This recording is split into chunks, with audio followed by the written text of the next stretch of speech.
what is up guys? Welcome back to another video. I don't honestly know what I'm going to call this video even, or whether or not this will actually become a series, but it's really just me going over some of the recent cards that I got and kind of evaluating their value, or rather evaluating their worth in gameplay itself, and whether or not I'd be willing to build a deck centered around them.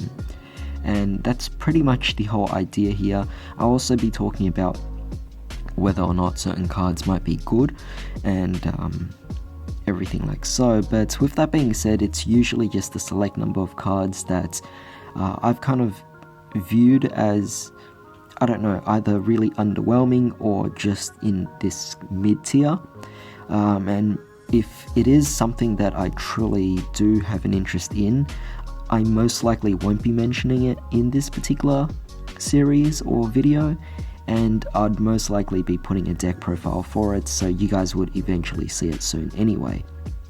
So just assume that every card I talk about in this particular video or series is never really going to be a deck that I build. It's never going to appear as deck profile, at least for me. Just because it's something that I don't find as interesting, and here's going to be my reasons why. I'm pretty much just going to go over every single card and kind of establish their weaknesses and what they're capable of. So I'm going to start off right here on the right side. We have over here Mirage Galgamon. Now this came here in set 4, as you can see, BT04. It was a pretty interesting foil to actually pull until I actually read the actual effects itself. So the amazing thing is this: if you actually look at the Galgamon line in BT4, what you find is the level 3 Galgamon will allow you to continue searching for your level 4 Galgamon, and then you'll be able to search for your level 5 Galgamon as well. Ultimately, your final goal is to go for your Mirage Galgamon. Now, I think Galgamon is a really awesome Digimon. It looks really amazing. Love the art style, love the actual aesthetic of it. But this is pretty much where it goes downhill from here. So basically with Mirage Galgamon, it's meant to essentially be your main boss monster if you were to build a deck centered around it, because it is technically meant to be searching out for your hybrids and essentially evolving into this. So this has the effect of, when digivolving, you gain 1 memory for every 4 cards in your opponent's hand.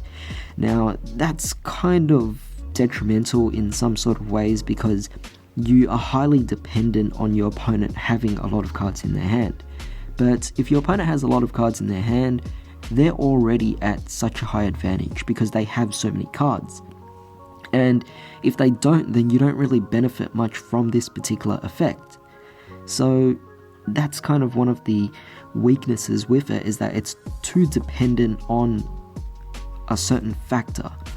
The other thing is also, it is a when digivolving effect, which is something that I consider to be a slight weakness. It's not necessarily a weakness entirely, but I do think that to a certain degree it plays a part in it being a slightly weaker boss monster or boss Digimon than any other Digimon out there.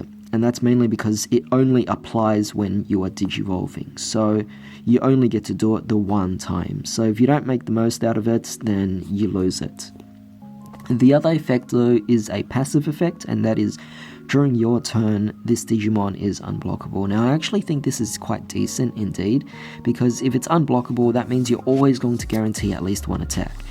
And the potential here with this particular card, or this particular lineup, which at one point it made me really interested to actually want to build this particular deck. The potential here is, let's say you had 4 of these already out on the board. You're essentially getting 4 unblockables, and you're just dealing the damage to your opponent every single turn. And it won't take long for you to actually just win the game there. However, that's considering the fact that this deck is consistent enough for you to draw into every single card you need and to digivolve into all 4 in time. And with my philosophy with the actual gameplay itself, if you are already able to pull out 4 onto the board that easily, 4 level 6s, then you're already winning the game anyway, whether or not it is unblockable or not. So I feel like it's almost like a redundant ability and kind of makes it pointless. So ultimately, I find this particular card to be more of the disappointing ones out there.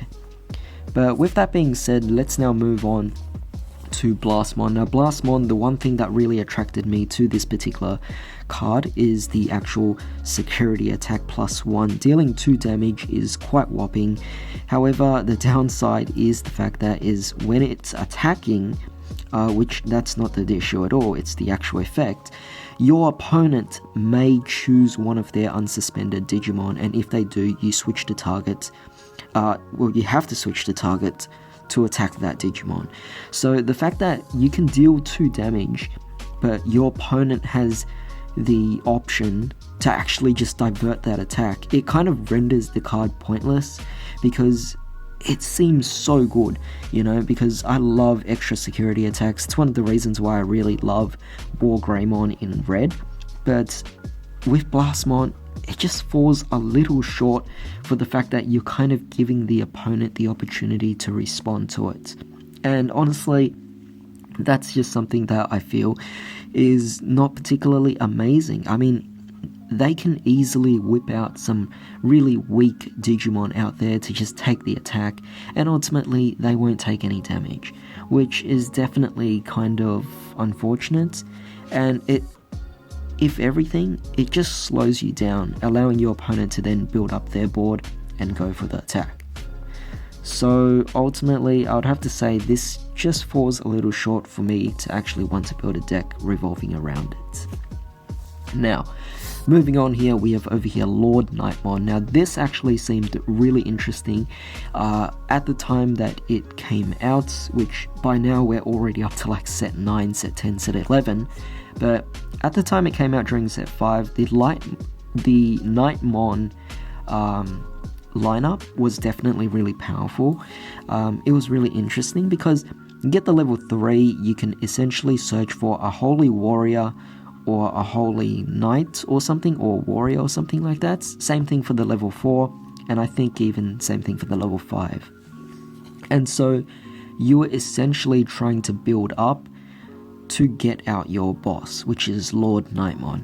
Now this was actually similar to the Mirage Galgamon, where Mirage Galgamon was focusing on searching for your hybrids, but in this case you're searching for warriors and the Holy Warriors. The issue I had with this particular deck was that there weren't many Warriors and Holy Warriors that are actually available, and as a result it kind of made it less consistent than I actually thought it would be. The other thing is the fact that the boss monster itself isn't really all too worthwhile. So basically, with the boss monster Lord Nightmon, it reads, when attacking, you may play a yellow level 3 Digimon or yellow Digimon card with Warrior in its type from your hand without paying its memory costs, which is, although it's nice, level 3s aren't necessarily the most pricey of cards to bring out anyway, and although it's nice to be able to cheat out some extra Digimon onto your board, it doesn't really make a major difference. That's also assuming the fact that you even have one in your hand. So I do see someone building a pure yellow deck out of this, but in practice I feel like it just doesn't work out as well. And I have seen gameplays of people using a pure Lord Nightmon deck. Not that consistent, to be honest. It's a little disappointing sometimes, where sometimes they're just attacking and they have no level 3s in their hands, so they can't actually even whip it out, and even if they did, it wasn't a warrior, which was another detriment to the actual deck itself. The second effect is, on all turns, for each other Digimon you have in play, this Digimon gets plus 1000 DP, which that's actually pretty nice, but it's for each other. So unless you had other Digimon out there, this wouldn't get strong. The other thing is that even though this has high DP, or any Digimon for that matter, even if they do have high DP, if it's blockable, then it doesn't really matter, does it?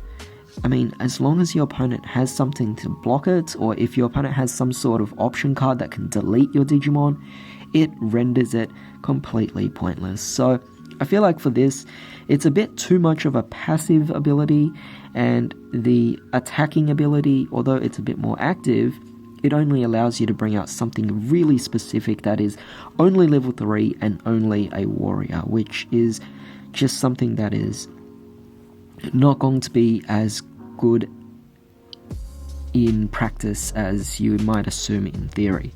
So ultimately I chose not to build this as well.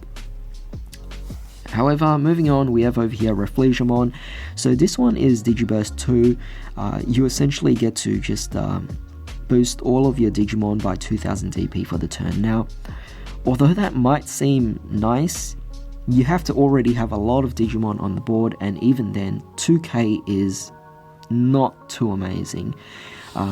Still makes quite a lot of them blockable, and honestly, for a Digiburst 2 effect, that is definitely not amazing. Considering that you can only use it so often before you run out of Digivolution materials below. But with that being said, your turn, however, once per turn, when your opponent, or when one of your Digimon activates Digiburst, one of your opponent's Digimon can't attack or block until the end of your opponent's next turn, which is not bad. I will give it credit for that. That is definitely quite a benefit on your side. However, I feel like that's something that is just a minor setback for the opponent, whereas the opponent can easily just deal with what you have easily. So I think one of the things with Digiburst is the fact that it is insanely weak or vulnerable to blue decks, or any decks that really mix in blue. And that's mainly because blue's whole niche is that they focus on getting rid of your Digivolution cards, so you won't even be able to activate your Digiburst 2, which I've been taking a look at some gameplays on YouTube, and yeah, Ragdoll, unfortunately, not really great in that regard against blue decks. If anything, so many people out there are actually using blue as well, not only as a pure deck, but also to mix it in with other colors, which kind of takes away your advantage in that particular sense. So just having Digiburst is not really great for this particular format, at least in my opinion. But moving on, we have two cards here. I actually think these two are quite decent. They are not amazing, but they are a little better than these four that I've talked about earlier. And that is Ceresmon. So this is Digisorption 3. So basically you can suspend one of your Digimon to reduce its Digivolution cost by 3. So you would only need 2 memory to bring it out, which is amazing, by the way, for a level 6.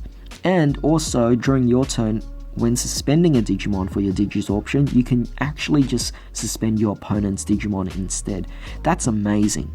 So you could essentially just suspend one of your opponent's Digimon, and then for this, you could essentially just whip it out, and if you want, you can attack your opponent's Digimon and get rid of it. That's quite decent, that's quite powerful, but I think the issue here is that aside from that, it doesn't really do too much else. Now mind you, it does apply to any Digimon out there that has Digisorption, so if you have a different Digimon that wants to activate its Digisorption effect, then you can definitely use this to suspend one of your opponent's Digimon again. But of course, it is a hard once per turn, so it's definitely quite unfortunate there. But aside from that, it doesn't really have much else to offer, and I think without that, it kind of does make it a little bit more weak in this particular regard. But I might consider building it, but at least for now, given that there's so many other options out there, I prefer not to build this because it also kind of forces you to build a deck centered or revolving around the whole Digisorption mechanic, which is something that I'm not really willing to do. But I would like to just point out that if you do choose to build a deck around this, it's not necessarily the worst option you could pick among all of these right here. So definitely a little better, but just not my desire. And next up we have over here Grand Coagamon. It really just does piercing and it gets 4000 DP. It's more so vanilla and it more so supports just itself, but it only gets the 4000 during your turn, which is not particularly amazing because it means the opponent can easily just get rid of this if they know how dangerous this is. This has piercing, so it does deal damage regardless of whether or not it's blocked, but I think the thing is this, as long as the opponent knows about this Digimon, they're pretty much just going to focus on getting rid of this. So playing a deck with Grand Coagamon, although it might seem nice with the whole piercing, pretty much the opponent will respond to it quickly, and as a result you're going to have to rebuild your Digivolution line again. And yeah, piercing is just one of those things that if your opponent know it's coming, then they're going to even prevent it before you even Digivolve into this. So by the time you get to like level 5, your opponent knows you're bringing out this. Yeah, it's pretty much game over. So it only really works as a deck that's playing as a surprise for the first time. But aside from that, if the opponent knows exactly what you're playing, then they can easily just deal with your Digimon prior to that. So yeah, not particularly amazing there. They're pretty much just going to be focusing on attacking all of your suspended Digimon. So the only way for you to survive is to keep your Digimon unsuspended until you bring out this. But even then, once you even whip out your first attack, your opponent is just going to deal with this. And it's kind of like a I don't know, it's kind of like a double-edged sword piercing. It's really good because it guarantees damage, but your opponent knows it's good, they're going to prevent it at all costs. But with that being said, this was pretty much my little evaluation of all of these cards. I think they're all cards that have potential, but just fell a little short for me to actually want to build them. But definitely let me know what you guys actually thought about all of these cards here. And yeah, with that being said, thanks for joining me today. I hope to see you again in the next video. Till then, have a great day.